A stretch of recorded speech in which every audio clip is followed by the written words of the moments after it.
they have their methods to make people disappear or die, those who maybe know too much or are want to protest because they don't like what they are experiencing. Yeah, they have such power that, like FBI's former director Hoover said, it's so horrible you cannot believe it. They have weapons today, electromagnetic weapons. They can throw them at your brain, and like you have fingertips which are unique, your brain waves are unique. Every one of the 6.5 billion people has a unique brain wave. They can take that into supercomputers, and at the moment the supercomputers are 180 trillion flops in a second. 180 trillion in a second. Our brain is only 5,000 bits a second, so we have no match to the supercomputers. But since this has been published, and usually the information that is published is 50 years old, so what the real figure is, I have no idea. Because I found out from this non-lethal weapons conference from the American representative, he said that already in 1801 the first mind control device was created. Can you imagine? 1801. And I know that in Ohio a doctor was already doing 1874 unethical research, putting electrodes into the brain of a patient, a female patient who died. So, you know, this is a century, 2 centuries old technology, and now it's coming out. This is new. It's not new.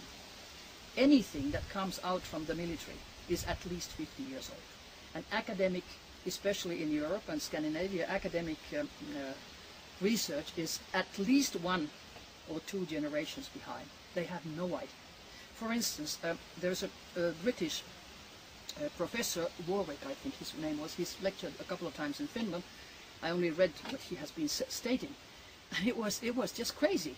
He was saying that he was the first man who has placed an implant into his hand, and so he goes out and opens the doors and garage and whatever.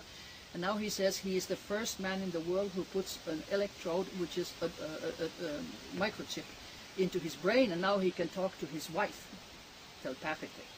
Now, already in 1952, Project Moonstruck, CIA's own project, placed electrodes into the brain and teeth of people to follow them. 1952. Now he comes out after year 2000. So, like I said, it's at least 50 years old, you know, behind the academic research about these things. They don't know about the military, or then they are bought and they are giving disinformation. So part of the purposes of using this technology by they is to control people, is it so? This sounds a bit like the Matrix movie. It is, exactly. Hollywood is used, absolutely used, to put out things which are true, but then they can say, oh, but it was just a little film. Think of Independence Day. It looked like September 11th in a way. You know, people running and skyscrapers collapsing and things like that. Hollywood is totally under control and used. They just made a movie about chemtrails. Oh, good. To make I hope they show it what it really is, because you know, like I just mentioned, that I had sent an email to a journalist I met in Germany in the conference, and I said, you were talking about chemtrails again. And in 10 minutes, chemtrails came over my house here in Zoom, and they made an expendable. They've done that before. And of course chemtrails are very, very bad for the health of people, because they have, in power form, they have titanium, aluminium, magnesium, etc., barium, maybe the worst. And it comes down and you breathe it. And that's why we have asthma and bronchitis and diseases have gone up like this. And at the same time, you're implanted with a microchip, because that is metal, even if it is, you know, power form. So the final destination of these programs they've been searching and researching for about 100 years is to finally can be able to control larger areas of populations. That's right. Like try to control the common sense of people. It's not common sense. They want the people under total control, so that they are controlled against their own wish and own will. For instance, we have read about the school shootings. We have had 2 cases in Finland recently. Now, they are exactly a typical explanation for mind control and with delta programming, because Delta programming means that the person is programmed first to kill, just anybody, and then to shoot himself. Because when he shoots himself, then nobody can come after and question what was the thing. And usually they say, oh, it was a psychotic patient. Oh, he had problems. He was not good at school. He had no friends. He was on drugs. Whatever. That's a perfect camouflage. And that's always for political reasons. And I was shocked when I realized that. For instance, in Finland, the first school shooting happened because, I would say because, of course the guy was programmed for quite some time. Finland was the only country in the European Union that voted against restriction of gun laws, because we have third most guns in the country, considering the population.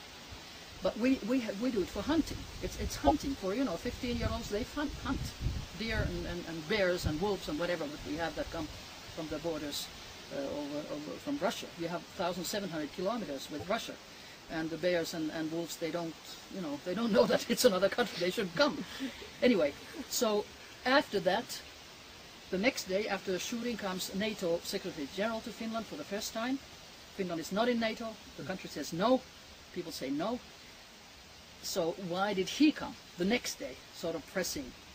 And then the gun laws were changed. That's what they wanted. But they were not changed enough. They were changed a little bit.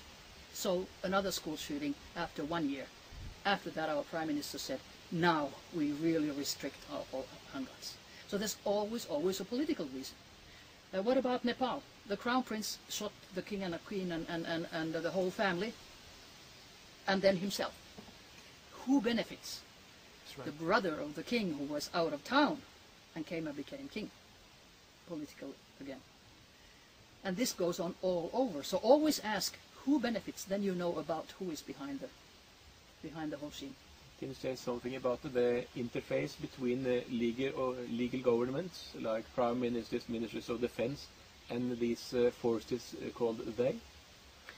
Well, I think actually that all governments in the Western world anyway are controlled totally. They are just, they are errand boys. They have very little to say actually, because it's the New World Order, and those guys, like President Wilson said, those control. And it's a very small group, very, very small group. If I would say one who is among those, it would be Henry Kissinger. And he was not the president, he was advisor to the president. He was German, Heinz. And then what he did, other things, you better read from other books. They're pretty bad. But anyway, he got the Nobel Prize for Peace. I mean, can you imagine? I can't understand. But that is the way when you do something very, very bad, so you get a prize. And like I said, governments have nothing to say, but the people don't know it. People go voting. They think it has some meaning. Today's voting is just ridiculous because it's often done with computers and electronically, and hackers do whatever. A good example, when John Kerry and President George W. Bush were to be, fighting to be a president, so they showed it in internet how it was done. Do you want to vote for Bush or for John Kerry? I pressed John Kerry. Are you sure? Yes. Thank you for your vote for George W. Bush. Click. That's how it's done. And in Franklin County in Ohio, there were only 680 people, but George W. Bush got 3,800 votes. Isn't that nice? That they had to admit because that was so gross that they said it was an error in the data. So we are steered by data, and that is very, very scary.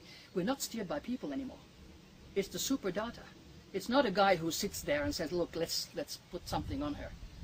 It's the data.